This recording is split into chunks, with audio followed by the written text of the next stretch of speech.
Okay, dear students, so we are going to start this very interesting and important chapter that is called metals and non-metals. तो students metals किनको बोलते हैं, non metals किनको बोलते हैं, काफी हद तक अभी तक आप समझ गए होंगे स्टूडेंट्स मैं आपको याद दिलाऊं एलिमेंट्स क्या होता है. याद आ रहा है स्टूडेंट्स? एलिमेंट्स लगभग 115 एलिमेंट्स पाए जाते हैं. तो ये जो एलिमेंट्स होते हैं इनको हम दो ग्रुप्स में जनरली क्लासिफाई करते हैं, मेटल्स और नॉन मेटल्स. कई बार एक और ग्रुप में भी इनको क्लासिफाई करते हैं जिनका नाम होता है मेटलॉइड्स. ये उतना इंपॉर्टेंट ग्रुप नहीं होता है. मेटल्स और नॉन मेटल्स बड़ा इंपॉर्टेंट ग्रुप होता है स्टूडेंट्स. मेटल्स के अंदर जो एलिमेंट्स आते हैं उनकी कुछ अलग प्रॉपर्टीज होती हैं. नॉन मेटल्स के अंदर जो एलिमेंट्स आते हैं उनकी अलग प्रॉपर्टीज होती हैं. ठीक है. और एक्चुअली मेटलॉइड्स के अंदर जो एलिमेंट्स आते हैं उनकी कुछ प्रॉपर्टीज मेटल्स जैसी होती हैं और कुछ प्रॉपर्टीज नॉन मेटल जैसी होती हैं. समझ रहा है मेरी बात? जो 115 एलिमेंट्स हैं उनको तीन कैटेगरीज में डिवाइड किया जाता है, metals, non metals and metalloids. तो मेटल के अंदर जो एलिमेंट्स आते हैं उनकी अलग प्रॉपर्टीज होती है. क्या प्रॉपर्टीज होती है वही पढ़ना इस चैप्टर में हमारा एम है. नॉन मेटल्स के अंदर जो एलिमेंट्स आते हैं उनकी अलग प्रॉपर्टीज होती है. क्या प्रॉपर्टीज होती है वही पढ़ना हमारा एम है. और मेटलॉइड्स भी एक ग्रुप होता है जिसमें कुछ एलिमेंट्स आते हैं. उनमें इस ग्रुप में हम उन एलिमेंट्स को रखते हैं जिनकी कुछ प्रॉपर्टीज मेटल से मिलती हैं और कुछ नॉन मेटल से मिलती हैं. तो आप समझ सकते हो कुछ प्रॉपर्टीज इससे मिल रही है कुछ इससे मिल रही है, तो इसमें रखना भी सही नहीं होगा, उनको इसमें रखना भी सही नहीं होगा, इसलिए उनके लिए एक अलग ग्रुप बना देते हैं मेटलॉइड्स. हालांकि स्टूडेंट्स इस चैप्टर में हम मेटल्स और नॉन मेटल्स पे ही ज्यादा फोकस कर रहे होंगे, उनकी प्रॉपर्टीज को स्टडी कर रहे होंगे स्टूडेंट्स. अच्छा स्टूडेंट्स मैं आपको बताऊं कि ये 115 एलिमेंट्स जो होते हैं उनमें से लगभग 22 एलिमेंट्स नॉन मेटल्स होते हैं और बाकी ज्यादातर मेटल्स होते हैं. ऑब्वियसली कुछ मेटलॉइड्स भी होते हैं. ठीक है. मेटल्स बहुत ज्यादा होते हैं. 115 एलिमेंट्स में ज्यादातर एलिमेंट्स जो है वो क्या है स्टूडेंट्स? मेटल्स हैं. ठीक है. आप देख सकते हो नॉन मेटल्स ओनली 22 हैं, ओनली 22. ठीक है. लेकिन स्टूडेंट्स आप ये ना सोचिए कि नॉन मेटल्स 22 ही होते हैं तो वो इंपॉर्टेंट नहीं है, वो भी बहुत इंपॉर्टेंट होते हैं, बहुत इंपॉर्टेंट होते हैं. चलिए सबसे पहले तो कुछ एग्जांपल्स देखते हैं मेटल्स और नॉन मेटल्स के. आपको पता भी होगा, देखो इन फोटोग्राफ्स पे आप फोकस करें. आयरन नेल, ये जो नेल बनती है वो आयरन की बनती है. आयरन एक एलिमेंट है जो कि एक्चुअली मेटल है. ये इलेक्ट्रिसिटी वायर्स है कॉपर के बने होते हैं, कॉपर इज ऑल्सो है मेटल. ज्वेलरी है गोल्ड की, गोल्ड इज मेटल. सिल्वर के कॉइन्स है, सिल्वर इज मेटल. अल्युमिनियम की चेयर है, अल्युमिनियम इज मेटल. थर्मोमीटर के अंदर मरकरी होता है students, mercury is a metal. इस इल पर्सन को ऑक्सीजन सप्लाई किया जा रहा है, ऑक्सीजन एक एलिमेंट है but it is non metal. ये कार्बन है स्टूडेंट्स, ये जो लीड होती है पेंसिल की वो कार्बन की बनी होती है. Carbon is a very important non metal. ये देखिए student of sulphur is a very important non metal. Egg जो होता है उसके अंदर येलो पार्ट होता है स्टूडेंट्स, उसमें सल्फर बहुत लार्ज अमाउंट में होता है. इस तरह की लाइटिंग्स आपने देखी होगी रात में रेस्टोरेंट्स के बाहर, उनके अंदर नियॉन गैस होती है. ये ट्यूब्स होती हैं, ट्यूब्स, उसके अंदर एक गैस होती है जिसका नाम होता है neon is an example of non metal. Students ये एक नॉन मेटल है जिसका नाम है फॉस्फोरस. ये डे टू डे लाइफ में थोड़ा कम देखने को अपने मिलता है. ऐसे बहुत सारे एग्जांपल्स है स्टूडेंट्स मेटल्स और नॉन मेटल्स के. अब जैसे स्टूडेंट मैं आपको बता रहा था कि नॉन मेटल्स कम नंबर में पाए जाते हैं, 22 ही है, तो इसका मतलब ये नहीं है कि ये इंपॉर्टेंट नहीं है. जैसे कि ऑक्सीजन स्टूडेंट्स, ऑक्सीजन एक नॉन मेटल है बट ये कितना इंपॉर्टेंट है, इसके बिना तो हम जी नहीं सकते स्टूडेंट्स. कार्बन एक नॉन मेटल है, बहुत इंपॉर्टेंट है. लेकिन जितने भी एनिमल्स और प्लांट्स होते हैं उनकी बॉडीज में कार्बन बहुत लार्ज अमाउंट में प्रेजेंट होता है. इनफैक्ट हमारी बॉडी में भी कार्बन बहुत लार्ज अमाउंट में प्रेजेंट होता है स्टूडेंट्स. ठीक है. तो स्टूडेंट्स इस चैप्टर में हम मेटल्स और नॉन मेटल्स का डिटेल में पढ़ेंगे. तो let's start. Physical properties of metals and non metals. तो स्टूडेंट्स देखो जब हम प्रॉपर्टीज की बात करते हैं तो दो तरीके की प्रॉपर्टीज की बात करते हैं, एक फिजिकल प्रॉपर्टीज और एक केमिकल प्रॉपर्टीज. क्या अंतर होता है दोनों में अभी तक आप समझ गए होंगे. केमिकल प्रॉपर्टीज हम किसी सब्सटेंस की देखते हैं तो हम ये देखते हैं कि वो सब्सटेंस कैसे केमिकल रिएक्शंस करता है, किन सब्सटेंसेस के साथ वो केमिकली रिएक्ट करता है, किन सब्सटेंसेस के साथ वो रिएक्ट नहीं करता है, और रिएक्ट करता है तो रिएक्शन के बाद क्या बनता है. ये सारी चीजें हम पढ़ते हैं केमिकल प्रॉपर्टीज में. फिजिकल प्रॉपर्टीज में क्या पढ़ा जाता है? फिजिकल प्रॉपर्टी है, बाकी चीजें हम पढ़ते हैं कि सब्सटेंस जो है वो हार्ड है या सॉफ्ट है, उसका मेल्टिंग पॉइंट क्या है, उसका बॉइलिंग पॉइंट क्या है, वो दिखता कैसा है, उसका स्टेट क्या होता है, मतलब सॉलिड है, लिक्विड है, गैस है। इस टाइप की चीजें जो हैं जिनमें केमिकल रिएक्शन इन्वॉल्व नहीं है, उन सबको हम फिजिकल प्रॉपर्टीज के अंतर्गत पढ़ते हैं। ठीक है स्टूडेंट्स, तो पहले हम मेटल्स और नॉन मेटल्स की फिजिकल प्रॉपर्टीज स्टडी करेंगे, फिजिकल प्रॉपर्टीज, और फिर केमिकल प्रॉपर्टीज भी स्टडी करेंगे। तो स्टूडेंट्स स्टार्ट करते हैं एक बहुत ही इंटरेस्टिंग फिजिकल प्रॉपर्टी से, बहुत ही इंपॉर्टेंट फिजिकल प्रॉपर्टी से, जिसका नाम है malleability. Malleability, please note the spelling. जैसे स्टूडेंट्स आप कुछ फोटोग्राफ्स देखें, ये आप देख रहे हैं स्टूडेंट्स, ये एक अल्युमिनियम शीट है, अल्युमिनियम शीट है जिससे फूड रखने के लिए वेसल बनाया गया है। ठीक है, देखा होगा आपने स्टूडेंट्स। तो ये बेसिकली अल्युमिनियम की शीट है, अल्युमिनियम एक मेटल होता है, उसकी एक शीट बनाई गई है स्टूडेंट्स। ठीक है, ये गोल्ड प्लेट है। तो वंस अगेन आप देखें स्टूडेंट्स, गोल्ड एक मेटल होता है, गोल्ड एक मेटल है, अल्युमिनियम भी मेटल था, गोल्ड एक मेटल होता है, उसकी यहां पे शीट बनाई गई है स्टूडेंट्स।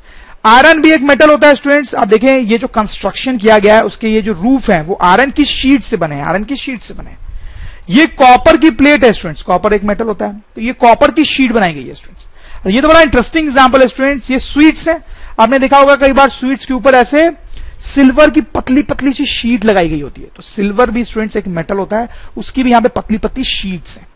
तो स्टूडेंट्स आप देखें मेटल्स जो होते हैं, मेटल्स, उनकी ऐसे बहुत पतली पतली शीट्स बनाई जा सकती हैं। ठीक है, लेकिन जैसे स्टूडेंट्स ये कार्बन है, बेसिकली कोल, कोल जो है वो कार्बन का ही एक फॉर्म होता है। तो this is actually carbon which is a non metal. ठीक है स्टूडेंट्स, इसकी शीट देखी कभी आपने? कार्बन की शीट नहीं होती है स्टूडेंट्स। ठीक है, जैसे ये सारे सब्सटेंसेज है ना, मान लो आपके पास अल्युमिनियम का एक ब्लॉक है, अल्यूमिनियम का एक ब्लॉक है। ठीक है, या आपके पास आयरन का एक ब्लॉक है। ठीक है, इसको हैमर से खूब पीटो, खूब मारो इसको हैमर से, तो धीरे धीरे धीरे मारते मारते स्टूडेंट्स इसकी शीट बन जाएगी, इसकी शीट बन जाएगी। ठीक है, आयरन का एक ब्लॉक है, उसको भी खूब हैमर से मार रहे हैं स्टूडेंट्स, तो उसकी शीट बन जाती है। ठीक है, तो स्टूडेंट्स मेटल्स की ऐसी प्रॉपर्टी होती है कि उनको मार मार के उनकी शीट्स बनाई जा सकती है। लेकिन नॉन मेटल्स जो होते हैं, जैसे कि कोल है, ठीक है, उसको आप जब मारोगे ना तो वो छोटे छोटे पीसेस में टूट जाता है, छोटे छोटे पीसेस में टूट जाता है। वैसे सल्फर को भी आप मारोगे, सल्फर हमने देखा था नॉन मेटल होता है, तो भी छोटे छोटे पीसेस में टूट जाएगा, उसकी शीट नहीं बनती है। तो ये एक इंपॉर्टेंट डिफरेंस होता है मेटल्स और नॉन मेटल्स में। ठीक है स्टूडेंट्स, तो मेटल्स की शीट बनाई जा सकती है, नॉन मेटल्स की शीट नहीं बनाई जा सकती है। ठीक है, तो अब यहां मेलेबिलिटी वर्ड का क्या मतलब होता है? Malleability is the property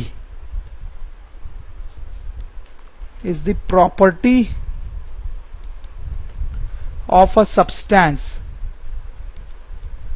due to which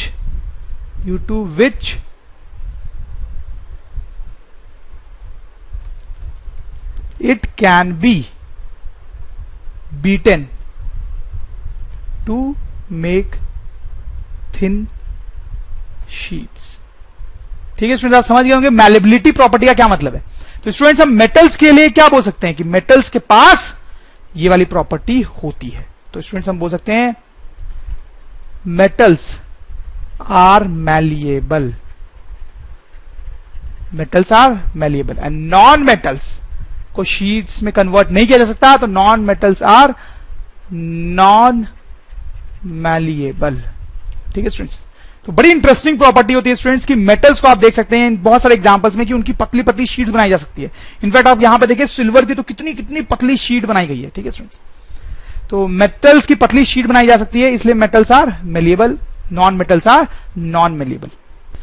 in fact students मैं आपको बता दूं कि गोल्ड जो है मोस्ट मेलिएबल होता है, मोस्ट मेलिएबल, मतलब मेटल्स की पतली पतली शीट बनाई जा सकती है, ठीक है, लेकिन गोल्ड की तो बहुत ही पतली शीट बनाई जा सकती है। मतलब अगर आपको सबसे पतली शीट चाहिए दुनिया की, तो आप किस चीज की बनाओगे? गोल्ड के। Gold is most malleable.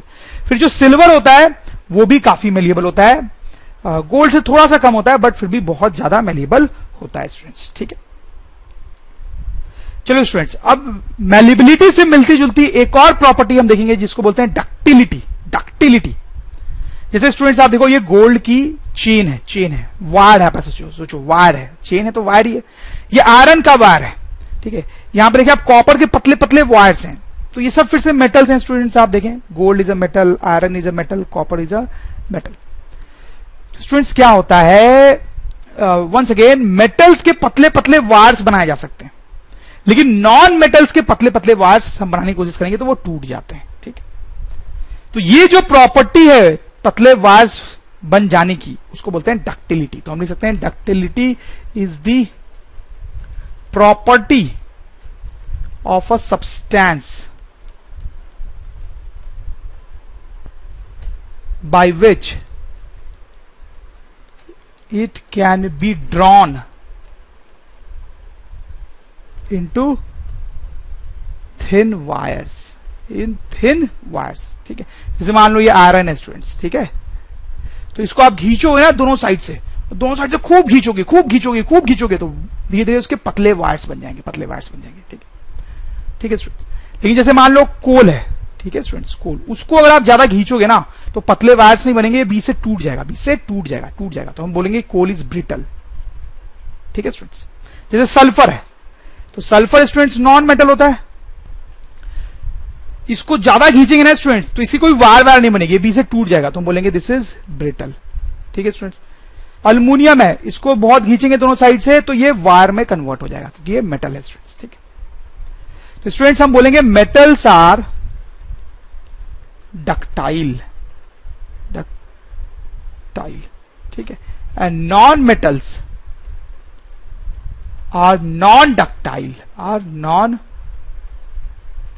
Ductile. और ऐसा भी लिख सकते हैं कि नॉन मेटल्स जो हैं they are brittle, brittle, brittle मतलब वो टूट जाते हैं, ठीक है, उनकी वायर्स नहीं बनते हैं स्टूडेंट्स, या शीट भी नहीं बनते हैं। वंस अगेन स्टूडेंट्स गोल्ड जो होता है दैट इज मैक्सिमम डक्टाइल, सबसे ज्यादा पतले रॉड्स अगर किसी चीज के बनाए जा सकते हैं, पतले वायर्स किसी चीज के बनाए जा सकते हैं तो वो गोल्ड है, तो लिख सकते हैं हम गोल्ड मैक्सिमम डक्टाइल, ठीक है। उसके बाद स्टूडेंट सिल्वर जो है, कॉपर, एल्यूमिनियम, आयरन, ये सब भी बहुत ज्यादा डक्टाइल होते हैं, ये मेटल्स भी बहुत ज्यादा डक्टाइल होते हैं, हालांकि गोल्ड सबसे ज्यादा होता है, और बाकी मेटल्स जो होते हैं वो इन सबसे थोड़े कम डक्टाइल होते हैं, ओके स्टूडेंट्स। तो स्टूडेंट अब नेक्स्ट इंपॉर्टेंट जो प्रॉपर्टी हम देखना चाहते हैं मेटल्स और नॉन मेटल्स की, that is conduction of heat, conduction of heat. जैसे स्टूडेंट्स उसके लिए हम ये एक्सपेरिमेंटल सेटअप कर सकते हैं, ठीक है। आप देखो ये हमने एक अल्युमिनियम की रॉड ली, ग्रे रंग की जो रॉड आपको दिखाई दे रही है दैट इज अल्युमिनियम रॉड, मतलब एक मेटल की रॉड ली है। आप चाहे तो कॉपर की रॉड भी ले सकते थे, आप चाहते तो आयरन की रॉड भी ले सकते थे, ठीक है, किसी मेटल की रॉड आप ले सकते थे स्टूडेंट्स, ठीक है। यहां पे एक बर्नर है जिससे हम इसको हीट करेंगे, ऑब्वियसली ये क्लैंप है जो रॉड को अपने पोजीशन में रखेगा। And the most important thing students, यहां पे कुछ नेल्स हमने लगाए हैं रॉड के साथ, वैक्स के हेल्प से इन नेल्स को यहां पे चिपकाया गया है, वैक्स के हेल्प से, ठीक है स्टूडेंट्स। अब देखो जब आप बर्नर से रॉड को यहां पर हीट करोगे ना स्टूडेंट्स, तो ये वाला जो पोर्शन है वो गर्म हो जाएगा, क्योंकि इस पोर्शन को आप हीट कर रहे हो, कोई डाउट की बात नहीं है। लेकिन स्टूडेंट्स थोड़ी देर बाद आप देखोगे कि यहां पर ये जो वैक्स होगा नेल के साथ वो मेल्ट होने लगेगा, और ये जो नेल है वो नीचे गिर जाएगा थोड़ी देर बाद। फिर थोड़ी देर और आप वेट करोगे तो यहां का जो वैक्स है वो भी मेल्ट होने लगेगा और नेल जो है नीचे गिर जाएगा। और थोड़ा देर आप वेट करोगे तो यहां पर जो वैक्स है वो भी मेल्ट होगा और ये नेल भी नीचे की तरफ गिरेगा स्टूडेंट्स, ठीक है। तो ये जो ऑब्जर्वेशन है उससे हमें क्या पता चल रहा है स्टूडेंट्स, पहले ये वैक्स मेल्ट हुआ, मतलब यहां पर हीटेड हुआ रॉड, जरूर यहां पे रॉड जो है वो हीटेड हुआ है, ठीक है। फिर यहां का वैक्स मेल्ट हुआ, मतलब यहां पर रॉड जो है वो गर्म हुआ है। फिर यहां का वैक्स मेल्ट हुआ, मतलब रॉड जो है यहां पर हीटेड हुआ है। तो क्या चल रहा है, रॉड को तो हम यहां पर हीट कर रहे हैं, तो फिर वो इस पोर्शन में गर्म कैसे हो रहा है, that is by conduction of heat, that is by conduction of heat, ठीक है। रॉड को हम हीट जरूर कर रहे हैं यहां पर, लेकिन वो हीट जो है वो कंडक्ट की जा रही है, ट्रांसफर हो रही है इधर से, ठीक है। हम यहां पर गर्म कर रहे हैं लेकिन ये वाला पोर्शन भी गर्म हो रहा है, हीट जो है वो इधर की तरफ फ्लो कर रही है, ट्रांसफर हो रही है, तो हीट इधर की तरफ जाती है, इधर की तरफ जाती है, जब यहां तक हीट पहुंच जाती है तो ये वैक्स मेल्ट होता है, फिर हीट और आगे जाती है, यहां तक पहुंच जाती है तो ये वैक्स मेल्ट होता है, फिर हीट और आगे जाती है, यहां तक पहुंच जाती है तो ये वैक्स भी मेल्ट होता है। This is called conduction of heat. तो मेटल का कोई रॉड अगर आप लोगे और उसके एक एंड को आप हीट करोगे तो हीट जो है वो कंडक्ट होगी, हीट जो है वो कंडक्ट होगी, दूसरे एंड तक भी हीट पहुंच जाएगी।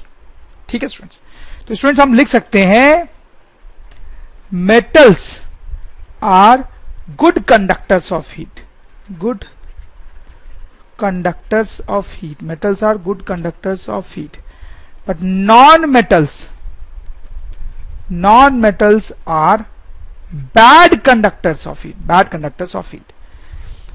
नॉन मेटल्स जो होते हैं वो हीट को कंडक्ट नहीं करते हैं स्टूडेंट्स। फॉर एग्जांपल यहां पर आप कार्बन का एक रॉड अगर लगा दो, या स्टूडेंट सल्फर का, फास्फोरस का एक रॉड टाइप ऐसे बना के अगर हम लगा दें और इस एंड पे अगर हम हीट कर रहे हैं तो यहां के जो वैक्सेस है वो मेल्ट नहीं होंगे स्टूडेंट्स। ठीक है, metals are good conductors of heat, non metals are bad conductors of heat.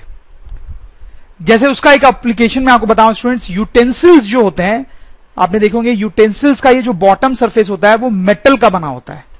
ठीक है, मेटल का बना होता है। क्यों मेटल का बना होता है स्टूडेंट्स? क्योंकि नीचे से आप इसको हीट करोगे, ठीक है, बर्नर के ऊपर रख के, फायर के ऊपर रख के आप इसको हीट करोगे, ऊपर फूड होगा जिसको कुक करना है। ठीक है, तो ये जो पैन है that must conduct heat, that must conduct heat, तभी तो हीट नीचे से फूड तक जाएगी। ठीक है, तो वो हीट को कंडक्ट करे इसलिए उसको मेटल का बनाया जाता है स्टूडेंट्स। ठीक है, वैसे मैं आपको बता दूं कि ठीक है मेटल्स जो होते हैं वो गुड कंडक्टर्स होते हैं, लेकिन मेटल्स में भी सिल्वर जो होता है that is best conductor of heat, silver is best conductor of heat. ठीक है, सिल्वर जो है वो दुनिया का बेस्ट कंडक्टर ऑफ हीट है अमॉन्ग ऑल दी मेटल्स। उसके बाद सिल्वर के बाद नंबर आता है स्टूडेंट्स कॉपर, एल्यूमिनियम,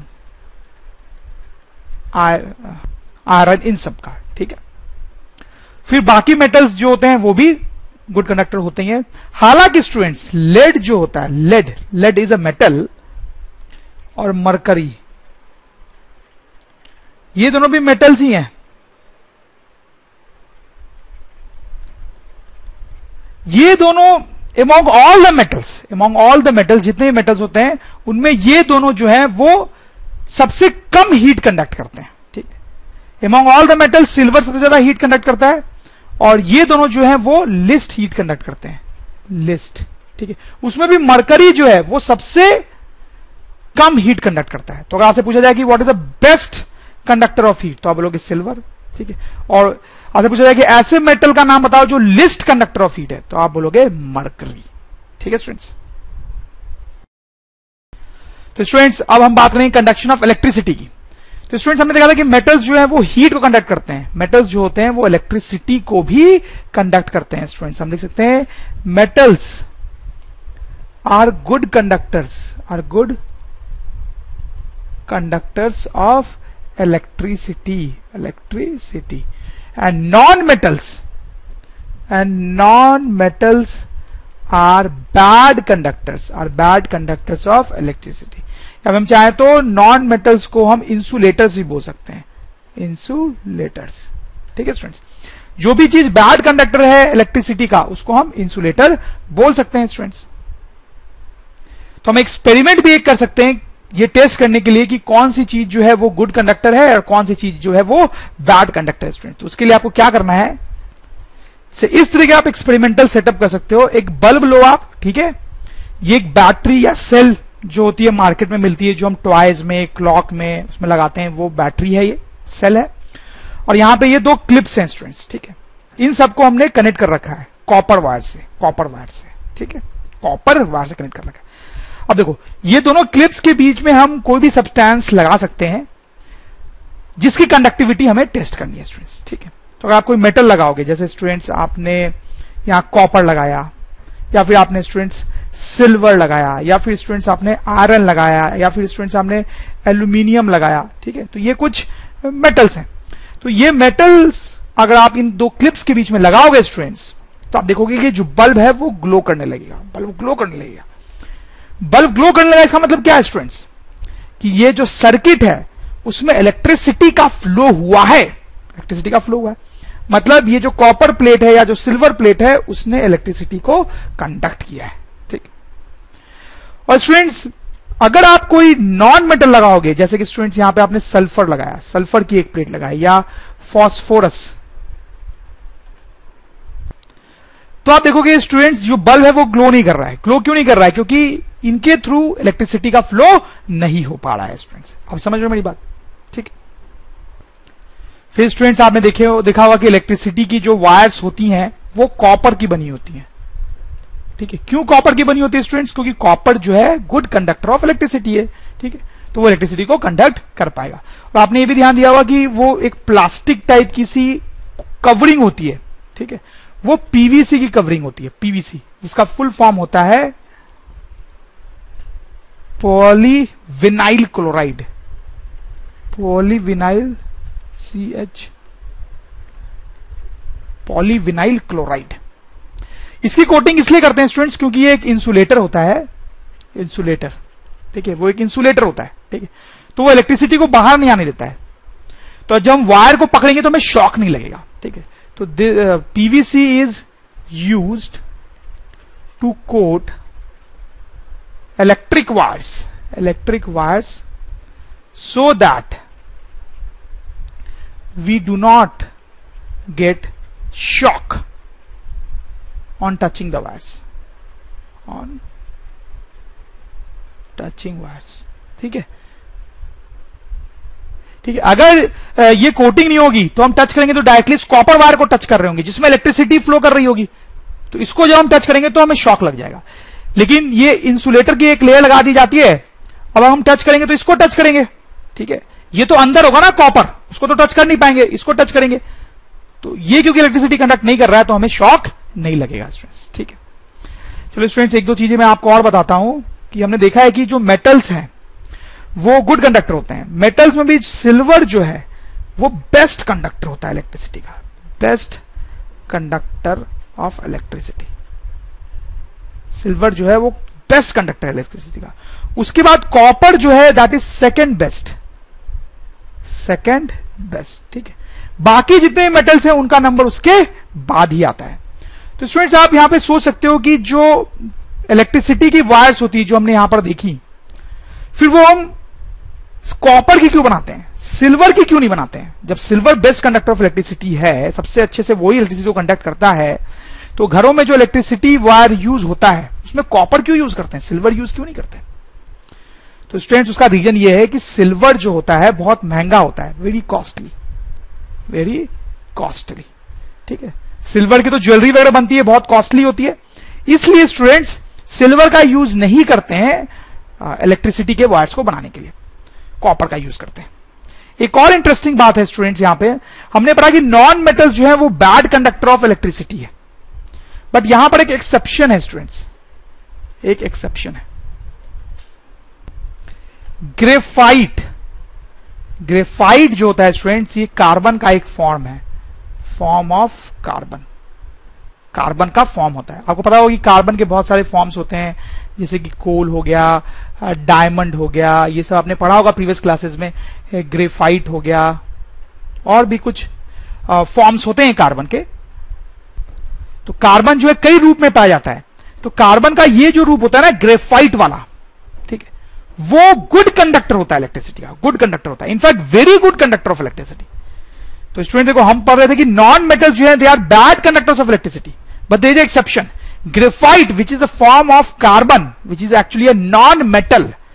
तो ग्रेफाइट को हम नॉन मेटल बोलेंगे, but still it's a very good conductor of electricity students. ठीक है, तो आप समझ ही गए होंगे स्टूडेंट्स, तो इंपॉर्टेंट बातें क्या है वो हम थोड़ा सा रिकॉल कर लेते हैं कि metals are good conductors of electricity, उसमें भी बेस्ट कंडक्टर कौन है, सिल्वर, सेकंड बेस्ट कौन है, copper. Non metals are bad conductors of electricity, but there is an exception, graphite which is a form of copper, जो कि good conductor है electricity का। तो स्टूडेंट्स लस्ट्रस, ये दूसरी प्रॉपर्टी है जो हम देखना चाहते हैं। तो स्टूडेंट्स आप देखिए, ये सिल्वर है, ये गोल्ड है, ये एल्युमिनियम है स्टूडेंट्स। तो देख के आपको लग रहा होगा इनमें बहुत लस्टर है, एक अलग ही शाइन है उनमें, लेकिन स्टूडेंट्स ये फॉस्फोरस है, इसमें वो लस्टर या साइन आपको नहीं दिखाई देगा। तो स्टूडेंट्स क्या होता है कि जो मेटल्स होते हैं उनमें लस्टर होता है, LUSTR लस्टर होता है, वो लस्ट्रस होते हैं। और जो नॉन मेटल्स होते हैं स्टूडेंट्स, नॉन मेटल्स जैसे कि ये फास्फोरस हो गया, उनमें लस्टर नहीं होता है, नॉट लस्टरस, ठीक है, उनमें लस्टर नहीं होता है स्टूडेंट्स, ठीक है। क्लियरली आप देख सकते हैं इन फोटोग्राफ से स्टूडेंट्स। हाँ, हालांकि एक एक्सेप्शन है स्टूडेंट्स, हमने देखा कि नॉन मेटल्स में लस्टर नहीं होता है, लेकिन एक एक्सेप्शन है, एक्सेप्शन आयोडीन। तो स्टूडेंट्स देखिए, ये आयोडीन की फोटोग्राफ है। आयोडीन जो है that is a non metal, तो कायदे उसके पास लस्टर नहीं होना चाहिए। पर स्टूडेंट्स मैंने आपको बताया कि ये एक एक्सेप्शन है, ये नॉन मेटल है, फिर भी इसके पास लस्टर है, जैसा कि आप इस फोटोग्राफ में देख सकते हो, थोड़ी चमक है इसमें, ठीक है। तो आयोडीन नॉन मेटल होने के बाद भी थोड़ा लस्ट्रस होता है स्टूडेंट्स, राइट। अब एक और बात मैं आपको बताना चाहता हूं स्टूडेंट्स, आप ये देखें, ये एक सिल्वर क्वाइन है, उसका ये वाला हिस्सा आप देखें, इसमें लस्टर नहीं है, ये डल दिखाई दे रहा है आपको, ठीक है, ये डल दिखाई दे रहा है, इसमें लस्टर नहीं है। लेकिन ये वाला जो हिस्सा है उसमें लस्टर है स्टूडेंट्स। तो देखो क्या होता है कि कई बार आप मेटल्स को देखोगे ना, तो आपको लस्टर नहीं दिखाई देगा। कई बार ऐसा हुआ कि आप मेटल्स को देखोगे तो आपको लस्टर नहीं दिखाई देगा। तो क्या होता है स्टूडेंट्स कि मेटल्स को आपने अगर हवा में छोड़ दिया बहुत देर तक, या बहुत दिनों तक, बहुत टाइम तक, मेटल्स अगर हवा के कांटेक्ट में है, तो अब देखो हवा में तो क्या होता है स्टूडेंट्स, ऑक्सीजन गैस होती है, कार्बन डाइऑक्साइड गैस होती है, वाटर वेपर होती है, ठीक है, ये सारी चीजें हवा में अवेलेबल होती है। तो वो जो मेटल है बहुत टाइम तक जब इसको हवा में छोड़ देते हैं, तो धीरे धीरे धीरे धीरे वो इन गैसेस के साथ रिएक्ट कर सकता है, स्लोली स्लोली इन गैसेस के साथ रिएक्ट कर सकता है और कुछ नए कंपाउंड्स बना सकता है, जिनको ऑक्साइड्स या कार्बोनेट्स वगैरह वगैरह कहा जाता है, ठीक है। जैसे यहां पर आप देखिए क्या हुआ है कि सिल्वर का कॉइन था, वो बहुत दिनों तक जब हवा के कांटेक्ट में रहा, तो हवा की इन गैसेस के साथ धीरे धीरे उसने रिएक्ट कर लिया, जिस कारण ऑक्साइड्स या कार्बोनेट्स बन गए, और वो जो कंपाउंड्स हैं उनकी लेयर ऊपर डिपॉजिट हो गई, ठीक है, ठीक, उन कंपाउंड्स की लेयर डिपॉजिट हो गई, लेयर ऑफ ऑक्साइड्स और कार्बोनेट्स, ठीक है, वो डिपॉजिट हो गई, ठीक है। तो अब ये जो टॉप लेयर आपको दिख रही है ना, वो सिल्वर नहीं है, अब वो कोई दूसरा ऑक्साइड है स्टूडेंट्स, ठीक है, इसलिए आपको यहां पे लस्टर नहीं दिखाई दे रहा है। लेकिन सपोज किसी तरीके से आपने ये टॉप लेयर हटा दी, रब करके आपने ये टॉप वाला लेयर हटाया, तो उसके अंदर तो आपको सिल्वर दिखाई देगा, और वो सिल्वर आपको लस्ट्रस दिखाई देगा, ठीक है स्टूडेंट्स, आप समझ रहे हो। तो स्टूडेंट्स हमने यहां पे लिखा है, देखो, metals lose their shine if kept in air for long time due to formation of thin layer of oxide, carbonate etcetera on their surface by slow reaction with gases in atmosphere. सही है students, ठीक है। तो इस तरह से एक डल layer बन जाती है, फिर सैंड पेपर या किसी चीज से आप रब करोगे तो ये लेयर हट जाती है, और उसके अंदर आपको फिर से शाइनी सरफेस दिखाई देता है। कलर, तो स्टूडेंट्स आप देखें, ये कुछ मेटल्स के कलर आप देख सकते हैं। मेटल्स जो होते हैं जनरली ग्रे कलर के होते हैं, metals are generally of grey colour, ठीक है स्टूडेंट्स, आप देख सकते हैं सिल्वर है, ये आयरन है, एल्युमिनियम है, सब ग्रे कलर के। और भी जितने मेटल्स होते हैं जनरली सब ग्रे कलर के होते हैं। दो एक्सेप्शन है स्टूडेंट्स, गोल्ड जो है आप देख सकते हो वो येलोइश होता है क्लियरली, और कॉपर जो होता है स्टूडेंट्स वो रेडिश होता है, रेडिश, ठीक है, और गोल्ड जो है वो येलोइश। तो इन दोनों को छोड़ के बाकी जो मेटल्स होते हैं वो ग्रे कलर के होते हैं। लेकिन जब हम नॉन मेटल्स की बात करते हैं स्टूडेंट्स, तो नॉन मेटल्स डिफरेंट कलर्स के हो सकते हैं, मल्टीपल कलर्स के हो सकते हैं, जैसे कार्बन ब्लैक है, सल्फर जो है वो नॉन मेटल है, वो येलो है, फास्फोरस रेडिश है, ब्रोमीन भी रेडिश है, ये एक नॉन मेटल है जो कि लिक्विड के फॉर्म में होता है रूम टेम्परेचर पे। क्लोरीन भी एक नॉन मेटल है जो गैस के फॉर्म में होता है रूम टेम्परेचर पे, वो येलोइश टाइप का होता है। तो नॉन मेटल्स अलग अलग कलर के हो सकते हैं, but metals generally grey colour के होते हैं। तो स्टूडेंट्स कुछ और प्रॉपर्टीज की हम बात कर सकते हैं क्विकली, जैसे कि हार्डनेस। तो मेटल्स जो होते हैं स्टूडेंट्स, क्या लगता है आपको, सुन के लगता है कि मेटल्स जो होते हैं बहुत हार्ड होते हैं स्टूडेंट्स, जैसे आयरन हो गया, एल्युमिनियम, बहुत हार्ड होते हैं सब। लेकिन स्टूडेंट्स नॉन मेटल्स जो होते हैं वो सॉफ्ट होते हैं। डेंसिटी की बात करें तो वंस अगेन मेटल्स जो होते हैं उनकी हाई डेंसिटी होती है, हाई डेंसिटी। तो ऑब्वियसली नॉन मेटल्स के बारे में क्या बोलने वाला हो समझ ही गए होंगे कि उनकी लो डेंसिटी होती है। फिर मेल्टिंग एंड बॉइलिंग पॉइंट की बात करें स्टूडेंट्स, तो मेटल्स जो होते हैं वंस अगेन उनकी high melting and boiling point होते हैं। पर जैसे आयरन है स्टूडेंट्स, तो वो मेटल है, उसका मेल्टिंग पॉइंट और बॉइलिंग पॉइंट बहुत हाई होगा, बहुत हीट करना पड़ेगा उसको मेल्ट करने के लिए। ठीक है स्टूडेंट्स, लेकिन स्टूडेंट्स इन तीनों के कुछ कुछ एक्सेप्शंस होते हैं। जैसे देखो पोटाशियम, सोडियम, ये दोनों मेटल्स हैं स्टूडेंट्स, दीज आर मेटल्स।